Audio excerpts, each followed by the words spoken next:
Technology, health and safety is front and foremost on our discussion agenda today. This is not a term that we commonly see being used in the workplace at present, but I suspect, especially given the industry I work in and some of the disasters I see happen, is something that we're going to see more and more, or a term that we're going to see more and more of used on a regular basis. What is technology, health and safety?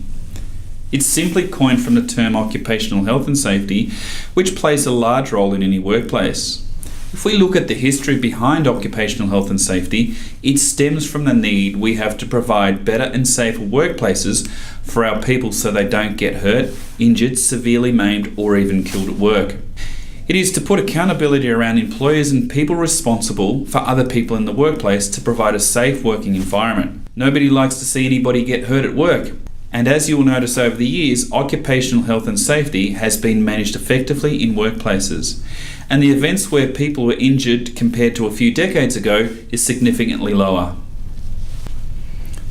So it literally took a mind shift within the workplace years ago and accepted by everybody that worked together to understand that putting procedures and measures in place to make workplaces a safer environment would have beneficial results in people's health and business productivity.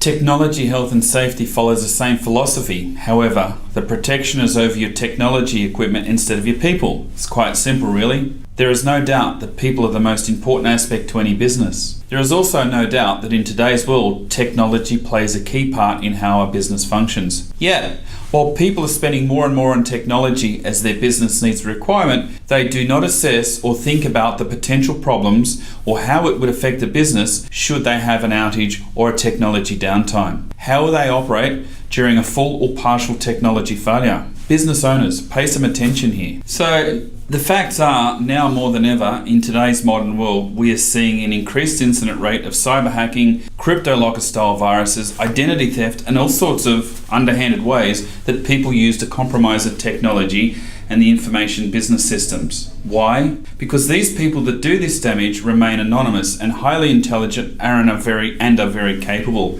and can hold your business literally to ransom, which in turn is profitable for them. That's their motivation. They make money out of creating pain for other people and then getting them to pay money to release them from that pain.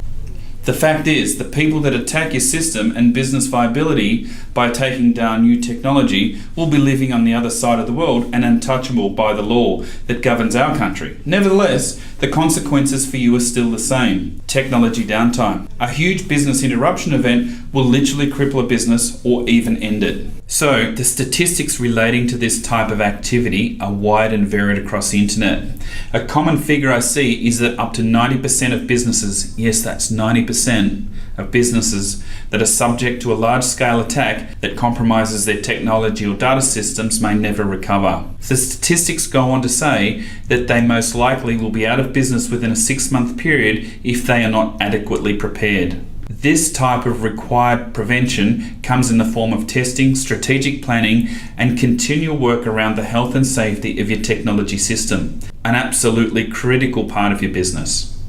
Even more alarmingly, some people in the industry are saying that it's not if you get attacked, it's when you get attacked. Only those businesses that are adequately prepared can recover their production systems if they were to be compromised, crypto-locked, hacked, or had data stolen.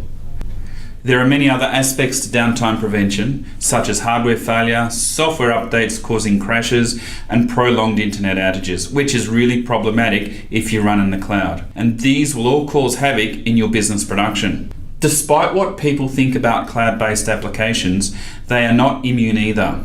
On that point, it's not only on-premise systems that need to be understood correctly for business continuity. There is a common misnomer that if your business works in the cloud, i.e. solely relies on applications that are cloud-based, you are somewhat immune from technology interruption.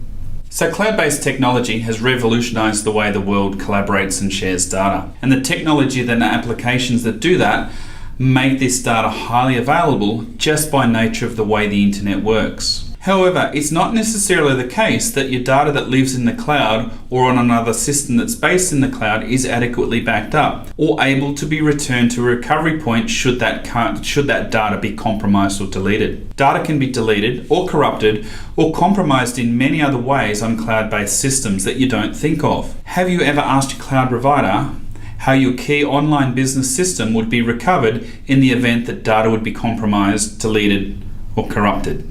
Most cloud providers back up their own data and have it synchronized with data centers all over the world. But in the case that you may corrupt your own data or upload compromised data through a CSV or delete a set of records, are you able to specifically recover those records or amend the data corruption at a specific time that the data corruption happened within your online data application? In my experience, the answer is no. Most providers will say that their data is backed up against system failure at their end, but generally there's no data recovery point available for the end user. What this means is they back their own data up against their system failure, but if you delete things out of your own online application, that's on you. Online email is a classic example of this. For example, if you were to inadvertently select all your emails in your inbox and delete them, really your only way to recover that is to go to your deleted items, identify the ones you've deleted and drag them back. Think of how time consuming and unproductive that is if you have thousands and thousands of emails in your inbox folder. I've actually seen it happen. These are questions that you would have to consider with your technology health and safety planning. In other words, a business continuity plan. As we did discuss earlier, occupational health and safety, which is designed to keep people safe in the workplace, technology health and safety is designed to have a known methodology regarding how your technology is usable should you have a catastrophic event that will cause you full or partial downtime of technology in your business. So let's have a think about that for a second.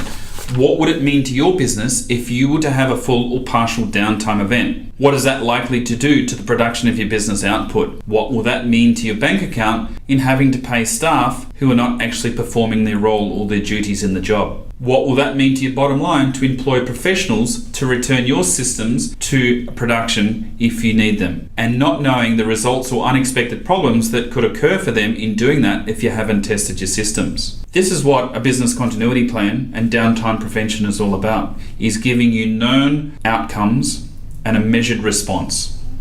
So the good news is there are ways around this. And as I mentioned before, it's not if it happens to you, it's when it happens to you. Now, I don't necessarily subscribe to that philosophy because well-prepared businesses will be able to deal with it. And that's the point of this, being able to deal with a catastrophe if it happened in your business and planning what you would do to recover your environment, to get your staff back working, your business output happening, and all of the other things that are associated with technology downtime. Downtime prevention assessment and business continuity planning are the two tools that you can use in your technology health and safety policy and regime. The downtime prevention assessment will give you an insight as to the areas of exposure of your business. It's a free online tool that gives you a score percentage based on questions that you answer about your technology environment. And it also qualifies that data and allows you to make some decisions and know where you need to put attention to minimize a downtime event. The business continuity plan, on the other hand, is a structured compliance system that puts accountability around the testing, performance,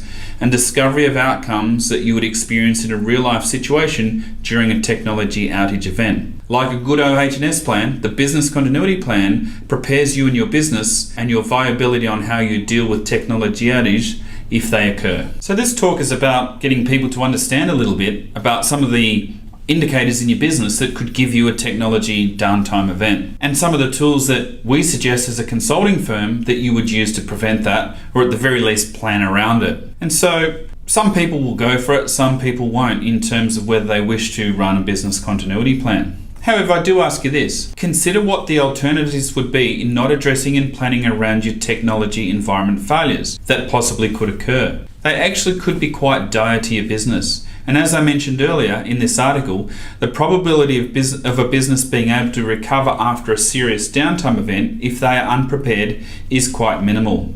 The only way to be sure that you'll survive is for the management to consider the probability of a downtime event, test the technology environment as to its recoverability, and if it's not, put steps in place to make it recoverable, and put a plan in place that is measured in terms of professional availability and expertise to keep the business moving forward. So I'm going to start winding up our video now on technology, health and safety. And for those that have seen this video to the end and hopefully got something out of it, thanks for sticking around. You know, downtime prevention is a really important thing in business these days, and the alternative or I guess the flow and effects from having a technology outage is quite prolific in a business.